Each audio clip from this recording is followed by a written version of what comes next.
Good morning students, हम नया chapter पढ़ रहे थे क्या? केमिकल काइनेटिक्स, जिसको हम कहते हैं रासायनिक बल गतिकी। रासायनिक बल गतिकी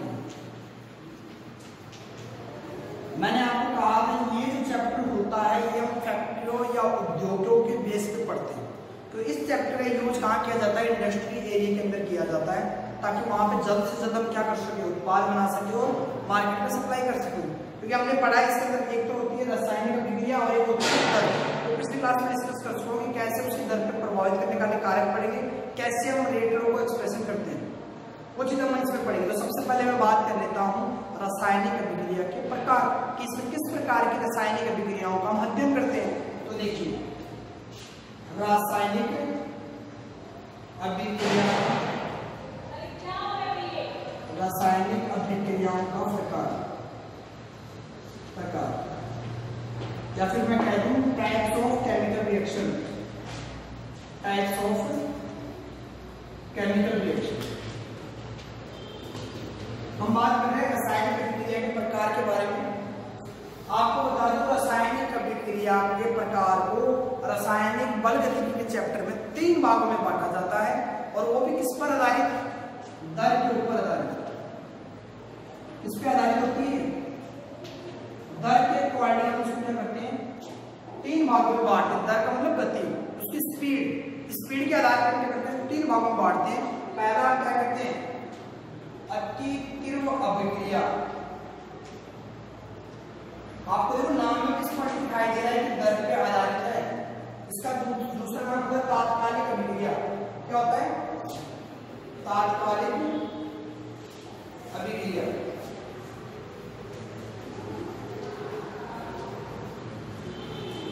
तो मैं कहती हूँ बहुत ज्यादा फास्ट रिएक्शन।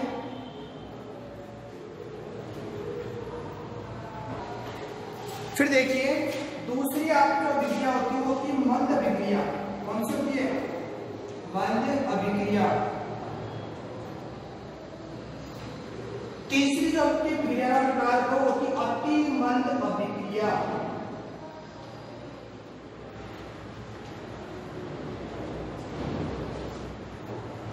अब देखिए बात कर लेता हूं सबसे पहले अति तीव्र अभिक्रिया। नाम से स्पष्ट है, स्पीड क्या होगी? बहुत तेज होगी। जैसे ही आपने अभिकारक लिया तुरंत उसमें बदल जाएगा, उत्पाद में बदल जाएगा और आपको पता भी नहीं चलेगा, इतनी फास्ट होगी। तो मुझे बताइए ऐसी अभिक्रिया को क्या हम पढ़ पाएंगे? क्यों नहीं पढ़ पाएंगे? क्योंकि हमें पता ही नहीं चल रहा रिएक्शन कब हुई। जैसे हमने तो रिएक्टेंट रखा था, अभिकारक तुरंत उत्पाद बन गया। ये क्या हुआ भाई? मान लीजिए आपने कोई चीज यार को तुरंत भाग जाए तो आप क्या कर पाओगे? उसको देख पाओगे? नहीं देख पाओगे। क्यों? वो बहुत ही स्पीड तेज है उसकी। तो ऐसी रिएक्शन को हम केमिकल काइनेटिक्स, रासायनिक बल गतिकी के अंदर नहीं पढ़ते हैं, क्योंकि इसका कोई यूज नहीं होता। यूज तो तब होता है जिस चीज को हम पढ़ पाते हैं, उसमें क्या प्रभाव पड़ता है वो चीज देख पाते हैं। इस वजह से वो चीज देख नहीं पा रहे, तुरंत ये तो प्रोडक्ट बन गया, हमें पता ही नहीं चला कैसे क्या बना। ठीक है, तो इसका मतलब मैं लिख देता हूँ, इसमें ये जो होते हैं ये क्या होते हैं? बहुत ही फास्ट होती है। तो मैं लिख दूं इसमें जो समय होता है वो क्या होता है? बहुत कम समय में ये क्या हो जाती है? बहुत कम समय में ये कैसी हो जाती है? पूर्ण हो जाती है अभिक्रिया। पूर्ण अभिक्रिया कैसी हो जाती है? पूर्ण हो जाती है। शॉर्ट में लिखवाया इस समय क्या होता है? बहुत ही कम लगता है इसमें, वो कुछ सेकंड के 1000 सेकंड में ही कंप्लीट हो जाती है। 1 सेकंड की मैं बात करूं उसके 1000 सेकंड में कंप्लीट हो जाती है, हमें पता भी नहीं चलेगा कब कंप्लीट हो गई। इसकी स्पीड इतनी तेज होती है। ये पूर्ण अभिक्रिया कब होती है? बहुत ही कम समय में पूर्ण हो जाती है, पता भी नहीं चलता है। फिर देखिए दूसरा पॉइंट, ये अभिक्रिया आयनों के मध्य होती है। आयनों के मध्य होती है। ये अभिक्रिया आयनों के मध्य होती है, या फिर मैं कह दूं किसमें होती है? आयनिक अभिक्रिया होती है। ये एक प्रकार की कैसी अभिक्रिया है? आयनिक अभिक्रिया है। कौन सी? अति तीव्र अभिक्रिया। क्योंकि आयनों के मध्य होती है। आयन किसमें बनेंगे? आयनिक कंपाउंड में, आयनिक यौगिकों में बनेंगे। तो मैं कहती हूँ आयनिक अभिक्रिया होती है वही हमारी अति तीव्र अभिक्रिया होती है, क्योंकि आयनों के मध्य बन रही है। अब देखिए कैसे बनती है, उदाहरण बताता हूँ मैं आपको। आयनों के मध्य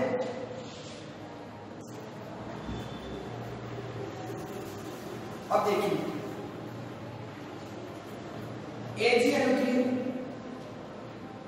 प्लस NaCl आप दोनों सब जानते हो ये दोनों कैसे आयनिक कंपाउंड है, इसमें नेगेटिव इसमें पॉजिटिव, इसमें नेगेटिव इसमें पॉजिटिव आयनिक है। ये दोनों मिलकर क्या बनाते हैं, देखो AgCl क्या बना दिया, AgCl प्लस NaNO3। ये एक प्रकार की आपके पास आयनिक प्रतिक्रिया थी, आयन के बीच के बॉन्ड टूटे और आयनिक क्या हुए, आयनिक बॉन्ड फॉर्मेशन हुआ है, जिसके बीच में भी आयनिक बॉन्ड बनता है। और देखिए यहाँ पर HCl प्लस NaOH, ये आपके पास अम्ल है, ये आपके पास क्षार है। और आप जानते हो अम्ल और क्षार आपस में विक्रिया करके लवण बनाते हैं, सब जानते हैं। तो देखिए यहाँ से क्या होगा, ये जो आपस में NaCl बनेगा, क्या बनेगा NaCl, और ये आपके पास क्या है लवण, प्लस बाहर क्या निकल गया H2O। ये भी एक प्रकार की आयनिक अभिक्रिया है, देखो HCl के बीच में आयनिक बॉन्ड था, NaOH के बीच में आयनिक बॉन्ड था, ये दोनों ब्रेक हुए, NaCl बना उसके बीच में आयनिक बॉन्ड है। तो हमने क्या कहा, ये अभिक्रिया आयनों के मध्य होती है, आयन के मध्य रिएक्शन हो रही है, तो ये कैसे की अति तीव्र अभिक्रिया। आपको बता दूं फैक्ट्री के उपयोग के अनुसार, उद्योगों के उपयोग के अनुसार इस चैप्टर में इस प्रकार की अभिक्रिया का अध्ययन नहीं करते हैं, क्योंकि बहुत तेज होती है तो हम इसको पढ़ नहीं पाते, तो हम कैसे उसकी स्टडी करेंगे, इस प्रकार इसकी स्टडी नहीं करते। फिर हम चलते हैं किसमें, अति मंद में चल रहा हूँ, एक बार बीच वाली मंद अति वाली छोड़ रहा हूँ, अति मंद में चल रहे हैं। अब देखिए अति मंद में इसका एग्जाम्पल लिख रहा हूं, लोहे में जंग लिखना, लोहे में जंग लगना। इसमें टाइम बताने की आपको जरूरत नहीं है, अति मंद है, बहुत ही ज्यादा स्लो है, इसका मतलब इसमें टाइम कितना लगता है, बहुत ज्यादा टाइम लगता है। टाइम जो लगेगा इसमें कितना लगता है, बहुत ज्यादा। क्यों, आप उदाहरण आपके सामने लोहे में जंग लगना, ऐसा नहीं कि आज आपने रखा फिर कल आके देख रहे हो इसमें लोहे में जंग लग गया, आपको टाइम पता चल गया कि एक दिन जंग लग गया है, नहीं बता सकते आप, आपको पता भी नहीं चलेगा कब जंग लगता है, बहुत ही लंबे टाइम बाद में जंग लगता है, आप बता नहीं सकते उसमें कितना टाइम लगेगा। और बता देता हूं आपको मैं, कार्बन का हीरे में रूपांतरण कोयले खान में आप जानते हैं हीरे निकलते हैं, यानी कोयला जो कार्बन होता है वो किसमें बदलता है, हीरे में बदलता है।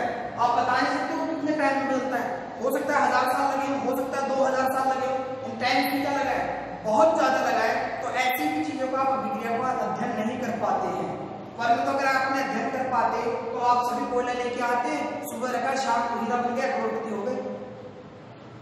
इसकी भी आप स्टडी नहीं कर पाते, कैसे कब जाके किसमें बदल रहा है, हीरे में बदल रहा है, बहुत ही ज्यादा टाइम लगता है। तो ऐसी भी अभिक्रियाओं का अध्ययन नहीं करते इस प्रकार के चैप्टर। मतलब अगर हम बात करें रासायनिक बलगतिकी के अंदर, ना ही तो हम अति तीव्र अभिक्रिया का अध्ययन करते हैं, ना ही अति मंद अभिक्रिया का अध्ययन करते हैं। कुछ और एग्जाम्पल बताता हूं मैं आपको अति मंद के। जैव ईंधन का बनना, जैव ईंधन का बनना, आप जानते हो कि आप केरोसिन वगैरह बना रहे हो, ठीक है, डीजल वगैरह बना रहे हो, जमीन से निकाल रहे हो आप कुएं से, वो एक दिन में नहीं बनते हैं। पूरे पुराने जमाने में क्या हुआ होगा, पूरी पृथ्वी उलट हुई होगी, हमारे नेचर जो प्लांट वगैरह है और वो सब नीचे जमे गए होंगे, हजारों साल बाद उनका अच्छे हुआ होगा, फिर ताकि जाके कुछ बने, कोयला बना होगा, केरोसिन बना होगा, तब जाके वो बने होंगे। तो हमें उसमें बहुत ज्यादा टाइम लगता है। जब मैं कहूँ चट्टानों का अपक्षय, चट्टानों का अपक्षय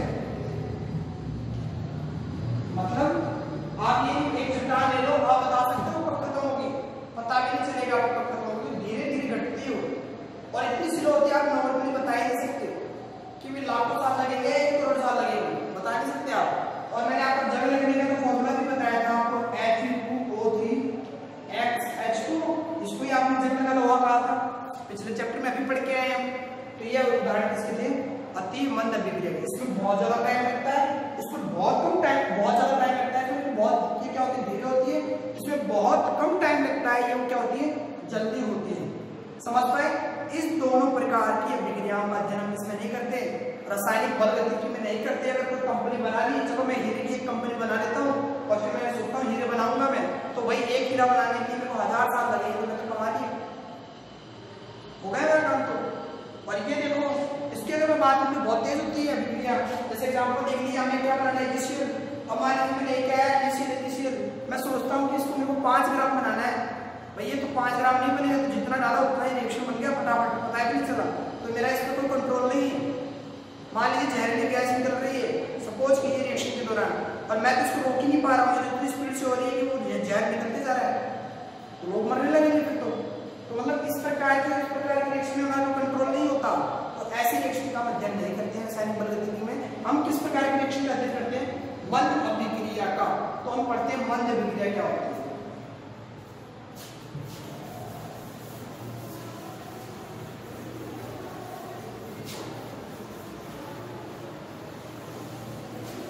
मंद अभिक्रिया,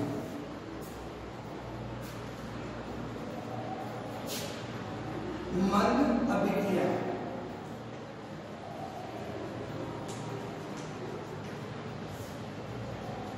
तो पहला पॉइंट,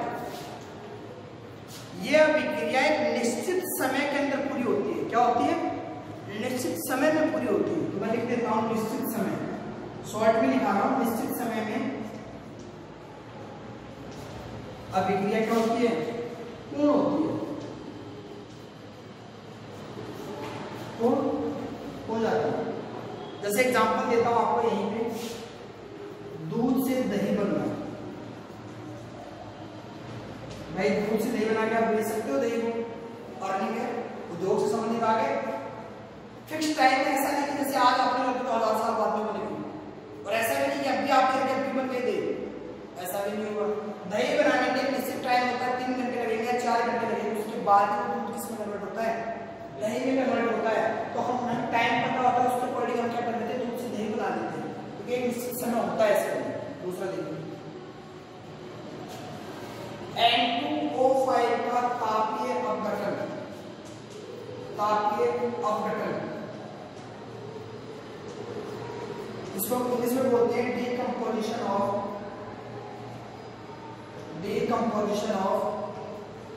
N2O5। आपको बता दूं, अगर इंग्लिश में कहीं भी डी शब्द मिल जाए आपको, उसका मतलब होता है हटना।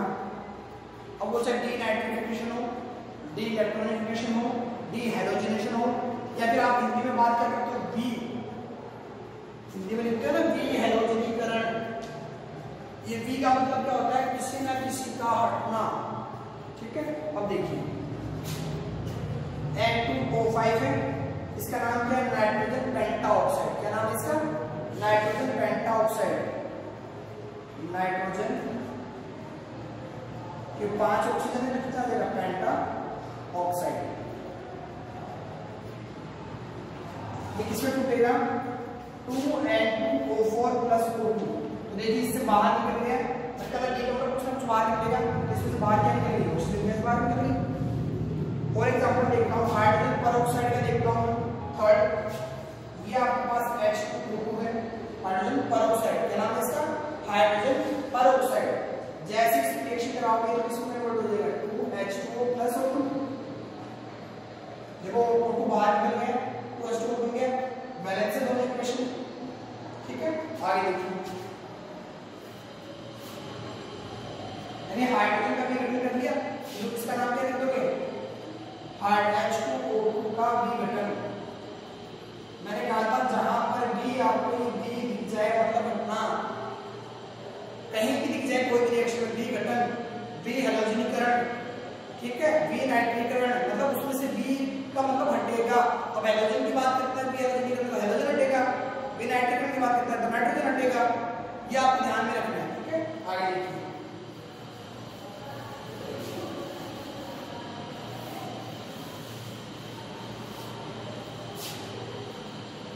अब इसका जो सबसे इंपॉर्टेंट एग्जांपल आता है इच्छु शर्करा का प्रतिपन।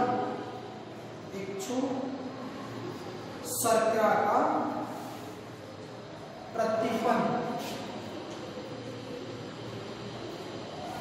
प्रतिपन समझते हो? इन्वर्जन, बदलना। इच्छु शर्करा मतलब गन्ने से जो शक्कर प्राप्त होती है उसको हम बोलते हैं इच्छु शर्करा। क्या बोलते हैं उसको? इच्छु शर्करा। आप जानते हो गन्ने से हमें क्या मिलता है? सुक्रोज मिलता है। क्या मिलता है? सुक्रोज। उसका फॉर्मूला होता है, इच्छु शर्करा का फॉर्मूला क्या होता है? C12H22O11। ये किसका फॉर्मूला है? इच्छु शर्करा का C12H22O11। याद रखना है आपको। ये किसमें टूटता है? जब आप इसको पानी के साथ रिएक्शन करवाते हो तो ये किसमें टूटता है? देखिए C6H12 है, O6 प्लस C6H12 है O6, ये बनता है ग्लूकोज और ये बनता है फ्रक्टोज। क्या बनता है? फ्रक्टोज। आपकी बुक में तो इतना ही गिवन है कि इच्छू शर्करा को जब आप तोड़ते हो तो ग्लूकोज बनता है, फ्रक्टोज बनता है। अब दिमाग में प्रश्न आता है भाई ग्लूकोज और फ्रक्टोज का फॉर्मूला सेम है, सेम है, तो इसको ग्लूकोज और फ्रक्टोज क्यों बोला? ये कह देता है कि दो ग्लूकोज बनते हैं, या फिर ये कह देता दो फ्रक्टोज बनते हैं, लेकिन नहीं, इनके अणुसूत्र जरूर समान है पर इनकी संरचना क्या है? अलग अलग। बताता हूं कैसे। यहां पे हम जानते हैं 6 कार्बन 1 2 3 4 5 6, ठीक है।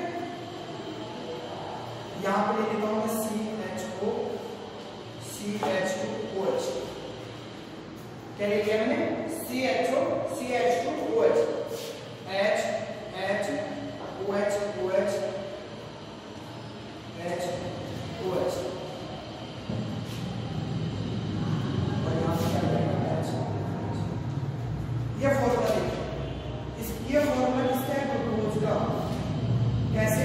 आप समझो तो कार्बन 6 थे, 1 2 3 4 5 6, हाइड्रोजन कितने थे? 12 थे, 106। हाइड्रोजन 12 थे, 1 2 3 4 5 6 7 8 9 10 11 और 12। ऑक्सीजन कितने थे? 6, 1 2 3 4 5 6। ये जो संरचना दिखाई दे रही है वो किसकी संरचना है? ग्लूकोज की संरचना है।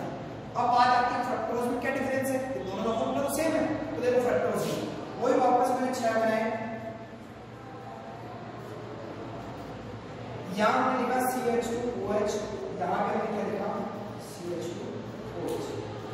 यहां पे आता है C double bond O OH OH H H OH। अब आप देख पा रहे हो ये जो ग्लूकोज था इसमें एल्डिहाइड ग्रुप था, है नहीं था? मतलब ये कैसा ग्रुप है? एल्डो ग्रुप है उसका, क्योंकि इसमें एल्डिहाइड है। जबकि आप देख रहे हो यहाँ पे कौन सा ग्रुप है? कीटोन ग्रुप है, C डबल बॉन्ड O, और यहाँ पे क्या है? C डबल बॉन्ड OH है। डिफरेंस समझ में आ रहा है? यहाँ पे CH2OH है, जबकि यहाँ पे CH2 था। तो ये इस प्रकार में मिलो 6 है, हाइड्रोजन कितने? 12, ऑक्सीजन 6 है इसमें। ये फॉर्मूला है आपका फ्रक्टोज का। तो इसको एल्डो ग्रुप बोलते हैं, इसको कीटो ग्रुप बोलते हैं। मतलब ग्लूकोज के जो आपके पास फॉर्मूला बनता है सूत्र का, शर्करा का, उसमें यदि एल्डो ग्रुप है तो ग्लूकोज है, और अगर उसमें क्या कीटो ग्रुप है तो क्या है? फ्रक्टोज है। ये डिफरेंस होता है इन दोनों में। अणुसूत्र समान होता है लेकिन संरचना कैसी होती है? अलग अलग होती है। तब हम कहते हैं ग्लूकोज और फ्रक्टोज में टूट जाते हैं जब हम रिएक्शन किसी करवाते हैं, इच्छू शर्करा की रिएक्शन करवाते हैं पानी के साथ में, तो क्या हो जाते हैं? ब्रेक हो जाते हैं। अब ये भी ऐसा नहीं कि इसका फिक्स टाइम नहीं रहता, इसका फिक्स टाइम होता है कितने टाइम में ये ग्लूकोज बनेगा, कितने टाइम में फ्रक्टोज बनेगा। तभी आप क्या कर देते हो? ग्लूकोज की बोतल आती है, सभी ने देखा है, ड्रिप चढ़ाते हो तो उसमें डेक्सट्रोज ग्रुप आता है उसमें, तो ये यूज कर रहे हैं ग्लूकोज कंपनी के अंदर। यूज किया जा रहा है ग्लूकोज बना के, फ्रक्टोज बना के। जूस की बोतल आती है उसमें फ्रक्टोज यूज की जाती है। जो फल जो होते हैं उनमें जो मिठास आता है वो कौन से सूत्र के कारण आता है? फ्रक्टोज के कारण। आप जितने भी अनाज खा रहे हैं सब में जो ग्लूकोज मीठापन आ रहा है वो किसी कारण आ रहा है? ग्लूकोज के कारण आ रहा है, ठीक है। ये थी आपकी रिएक्शन। और देखिए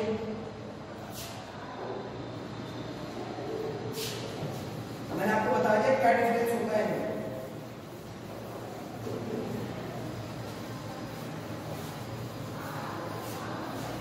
अगला उदाहरण देखिए।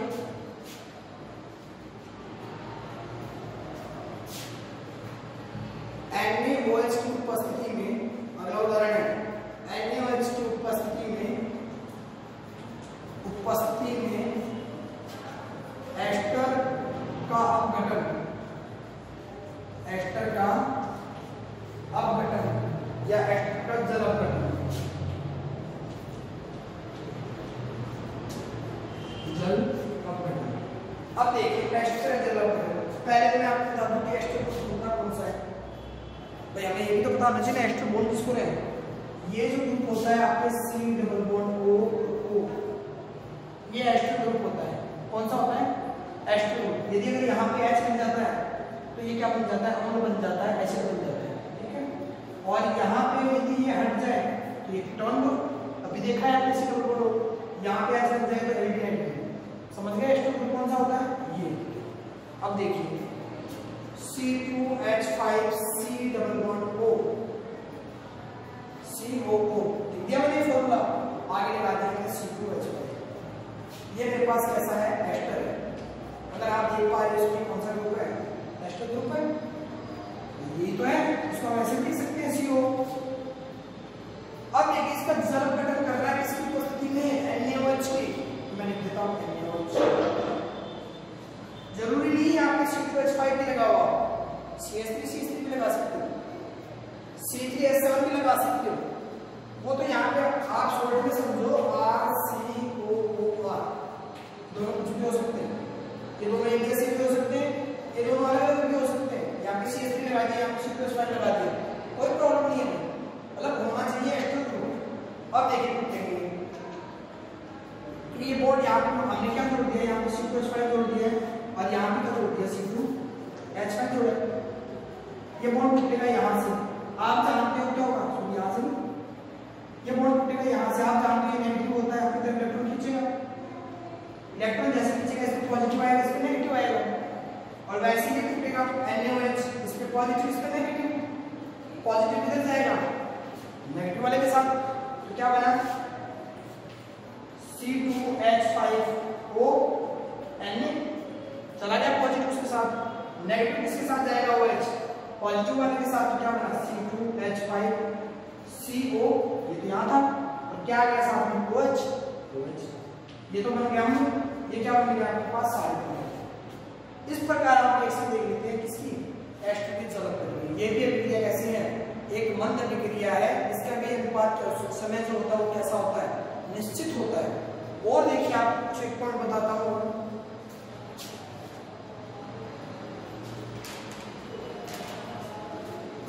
फिर हम बात करते हैं किसकी, मंद अभिक्रिया की।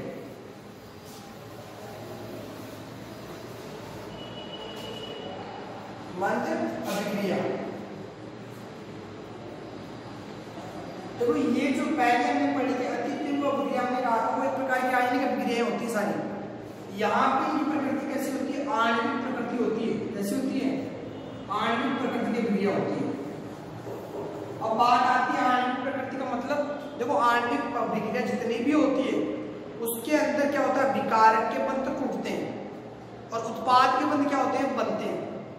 समझ रहे हो, विकारक उत्पाद, भाई अभी हमने बनाया था इच्छु शर्करा से फ्रक्टोज बनाई थी, तो इच्छु शर्करा का जो फॉर्मूला था वो टूटा, उसमें C12 थे, H22 थे, वो क्या थे, वो टूटे, यानी वहां पे पुराने बंध क्या हुए, टूटे, फिर आपके ग्लूकोज फ्रक्टोज बने, यानी नए बंध बने। तो यही तो होती है सारी आणविक प्रकृति, क्या होती है, जिसके क्रियाकारक में तो क्या होते हैं, बंध टूटते हैं पुराने, और उत्पाद में क्या होते हैं, नए बंध बनते हैं। वो सारी प्रकृति कैसे आणविक अभिक्रिया होती है। 5-7 मैंने एग्जांपल बता दिया आणविक अभिक्रिया के आपको, ताप की जल गठन बता दिया आपको, विघटन बता दिया आपको, और देख लेते हैं उसका एग्जांपल और N2+3H2 आणविक अभिक्रिया कर रही है, तो परमाणु नाइट्रोजन हाइड्रोजन N2 मिलकर क्या बना लिया, बना है भाई। अगर मैं ऐसे लिखता NO तो परमाणु अभिक्रिया हो जाती है, ये N2 है, परमाणु मिलकर क्या बनाते हैं, अणु बनाते हैं, ये अणु है, ये भी अणु, दोनों अभिक्रिया करेंगे तो क्या बना लेंगे, 2NH3 अमोनिया गैस बना लेंगे। ये एग्जांपल किसका है, मंद अभिक्रिया का। तो अगर हमें पता चल जाए कि इस जो मंद अभिक्रिया होती है उसका टाइम तो फिक्स है, अब वो हमारे हाथ में है कि हम उसको स्पीड बढ़ा भी सकते हैं, उसकी स्पीड कम भी कर सकते हैं। हमने पढ़ा था कि इसको प्रभावित करने वाले कारक सांद्रता, ताप, दाब, उत्प्रेरक, उनकी सहायता से हम क्या करते हैं, इसकी स्पीड कम या ज्यादा कर लेते हैं। मान लीजिए हमें दही ज्यादा मात्रा में चाहिए, प्रोडक्ट मार्केट में हमारी बहुत अवेलेबिलिटी होगी कि हमें दही चाहिए बहुत सारी, तो हम चाहेंगे कि अगर 3 घंटे में बन सकती है तो हम उसको 2 घंटे में बनाने का प्रयास करेंगे। क्यों, क्योंकि हम चाहते हैं उसकी स्पीड क्या हो जाए, बढ़ जाए। उसके लिए हम क्या करेंगे, उसमें फैक्टर क्या, कौन कौन से कारक उसको प्रभावित करते हैं वो मिलाएंगे उसमें। अब वो कंडीशन होती है कि क्या करना पड़ेगा उसके लिए, सांद्रता बढ़ाए या फिर ताप बढ़ाए या कम करें, वो हमें देखना होता है इनमें।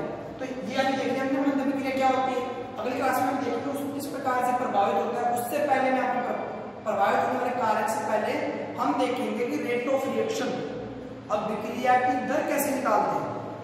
ठीक है, हमने बताया था अभिक्रिया की दर पढ़ते हैं, रासायनिक अभिक्रिया और अभिक्रिया की दर, ये तो बताया था मैंने, रासायनिक गति इन केमिकल काइनेटिक्स, केमिकल का मतलब केमिकल रिएक्शन, रासायनिक अभिक्रिया, काइनेटिक्स का मतलब स्पीड या रेट या दर या गति।